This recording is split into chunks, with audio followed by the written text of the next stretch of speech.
Welcome to Business Coordinators. We are looking at law of torts, and the next case is Donohue versus Stevenson. Now, this reference is 1932 AC 562. Subject: this case deals with the duty of care exercised by the purchaser and manufacturer of things and article of food, medicines and liquor or the like.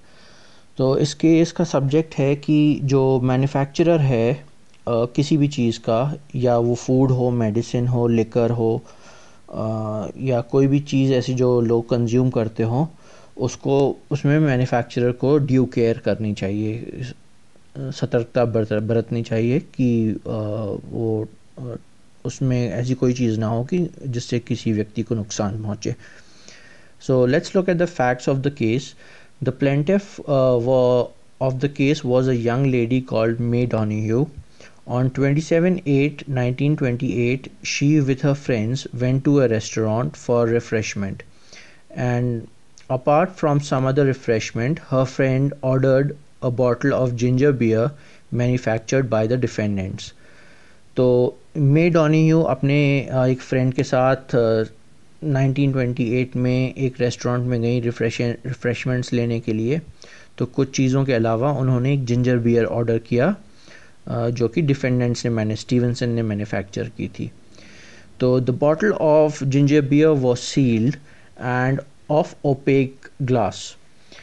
तो bottle of जो ginger beer थी वो seal की हुई थी और OPEC glass था, मतलब उसमें देख नहीं सकते थे अंदर कि उस बॉटल के अंदर क्या है. After the contents of the bottle were served to the plaintiff, and after she had taken that, the remaining of the ginger beer poured into her glass, the decomposed remains of the snail floated out. तो वो एक बार उन्होंने पोर किया ginger beer और उसको P लिया. अब जब दूसरी बार ग्लास में पोर किया तो एक स्नेल, एक कीड़ा होता है स्नेल जो धीरे धीरे चलता है, वो उसके रिमेन्स फ्लोट होने लगे उसमें. तो कीड़ा था उनकी बियर के अंदर. The defendant, the manufacturer of the ginger beer, had sold the bottle of ginger beer to a retailer of ginger beer in a opaque bottle. अब जो मैन्युफैक्चरर था उसने जिंजर बियर एक ओपेक बॉटल में बेची थी, उसमें वो देख नहीं सकती थी कि उसके अंदर कोई कीड़ा है कि नहीं है. Retailer sold the bottle of the ginger beer to other person who gave it to a young woman of his acquaintance. तो रिटेलर ने वो जिंजर बियर दिया एक मे डॉनिह्यू की फ्रेंड को, जिसने मे डॉनिह्यू को वो जिंजर बियर दे दी. The decomposed remains of the snail found in the bottle of ginger beer might have entered the bottle at the time of filling of the bottles of ginger beer. The plaintiff instituted a suit against the defendant. तो अब वो snail तब गया होगा bottle के अंदर जब ये पाया गया कि जब बॉटल सील होने वाली थी मैन्युफैक्चरर के यहाँ, उससे पहले वो स्नेल चला गया होगा बियर में और वो बॉटल को पैक कर दिया गया वहाँ पे. तो केस हुआ इसमें. ट्रायल कोर्ट में केस गया. The matter went to the trial court. In instituting the suit before the trial court, the plaintiff stated that she had become seriously ill in the consequence of using the ginger beer, and therefore the defendant, manufacturer of ginger beer, is liable for negligence. अब उन्होंने ginger beer P लिया था तो वो बीमार पड़ गई उसके कारण, और इसलिए जो मैन्युफैक्चरर है जिंजर बियर का उसको लायबल ठहराया जाए नेग्लिजेंस के लिए. The defendant contested the suit and filed his written statement. On behalf of the defendant, it was contested in written statement that the plaintiff must purchase the bottle after due scrutiny. It was also contended on behalf of the defendant that the manufacturer of the bottle comes into the hands of several people, hence the manufacturer is not liable for any negligence. The trial court, agreeing with the contentions of the defendant, dismissed the suit and held that there was no contractual liability. तो अब जो beer manufacturer था Stevenson, उसने बोला कि भाई हम beer pack करके भेज देते हैं, वो कई लोगों के पास जाती है, होलसेलर, रिटेलर, और उसके लिए फिर हम कैसे लायबल हैं। तो कोर्ट ने उनकी बात मान ली कि हाँ भाई, ये तो कई लोगों के हाथ में जाती है बियर, कहीं भी गड़बड़ी हो सकती है, उसके लिए कैसे लायबल ठहराया जा सकता है इनको। तो ये मैटर गया हाउस ऑफ लॉर्ड्स में। तो the matter went to the House of Lords. Being aggrieved by the findings of the trial court, the plaintiff preferred an appeal before the House of Lords against the judgment of the trial court. On behalf of the appellant, it was contested that the bottle contained the decomposed remains of the snail, which were not detected until a greater part of the bottle has been consumed. तो ये बहस हुई trial court में कि beer आई थी OPEC bottle में, जब तक ज़्यादातर बियर पी ली ना ली गई हो तब तक ये पता नहीं चला कि उसके अंदर कीड़ा है कि नहीं है। The bottle was of dark opaque glass, so the condition of its contents could not be ascertained by inspection. तो अब ओपेक ग्लास था तो देख नहीं सकते थे उसमें कि वो उसके अंदर कुछ गड़बड़ है कि नहीं है। The plaintiff suffered from shock and gastroenteritis. The manufacturer of an article of food, medicines, all the like, sold by him to a distributor in circumstances prevent the distributor or the ultimate purchaser or the consumer from discovering by inspection and detect is there any legal duty of the ultimate purchaser or consumer to take reasonable care that the article is free from defect and is likely to cause injury.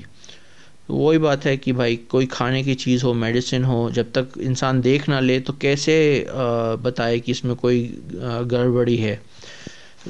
तो जो consumer है वो बता नहीं सकता था कि ये कुछ गड़बड़ है इस बॉटल में। It was held that in order to render a manufacturer liable, the ultimate purchaser, it is necessary that the article must reach the purchaser in form which it leaves the manufacturer without the opportunity for intermediate examination. A manufacturer will not be liable whether when the retail dealer had an opportunity of inspection and could simply test have ascertained the unusability of goods for the purpose for which they were sold.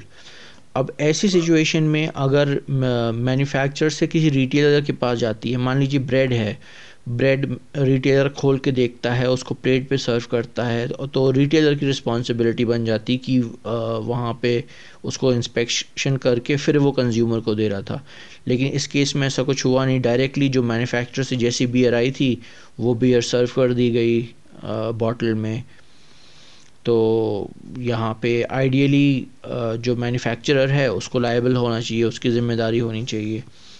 Further it was held that there was of course no contractual duty on the part of manufacturer towards the appellant, but the majority of the house held that he owed her a duty to make care that the bottle did not contain noxious matter and that he was liable that if the duty was broken. तो ये बोला गया कोई contractual duty तो नहीं है, but उसकी ये ड्यूटी थी कि मैन्युफैक्चरर की कि वो इंश्योर करता कि बॉटल में कोई ऐसा नॉक्शियस मैटर, कोई डेंजरस सब्सटेंस तो नहीं है जिसकी वजह से कोई बीमार पड़ जाए या किसी को कोई नुकसान हो जाए। Lord Atkin observe that the nature of the living thing may very well call for different degrees of care. The person dealing with it may well contemplate a person as being the sphere of his duty to care who could not be sufficiently proximate to the less dangerous goods, so may be extended.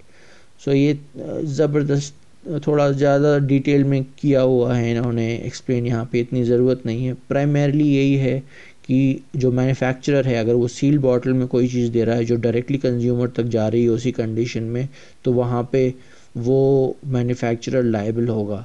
तो appeal allow हो गई थी House of Lord में। The appeal was allowed in the House of Lords and there are two principles of laws laid down. One, if there is negligence there is a breach of duty of care. तो अगर negligence होता है तो जो duty of care है उसका breach होता है। Two, in order to render a manufacturer liable for ultimate purchaser, it is necessary that the article must reach the purchaser in form in which it leaves the manufacturer without an opportunity for intermediate examination। तो अगर कोई ऐसी चीज़ है जो pack होके seal होके ultimate consumer तक पहुंच रही है तो वहाँ पे लाइबिलिटी होगी मैन्युफैक्चरर की। अगर कोई ऐसी चीज़ है जहाँ इंटरमीडिएट एग्जामिनेशन अलाउड है, मान लो रिटेलर ब्रेड खोल के दे रहा है, सर्व कर रहा है प्लेट पे, तो वहाँ पे रिटेलर की लाइबिलिटी हो जाएगी। सो a very simple case, but this was a historic case in England, after which they started recording all the judgments that were taking place, and it's a very simple case. So hopefully you can write this in the exam. We will come up with more videos for BA, LLB and LLB students. So keep watching our videos. Thank you.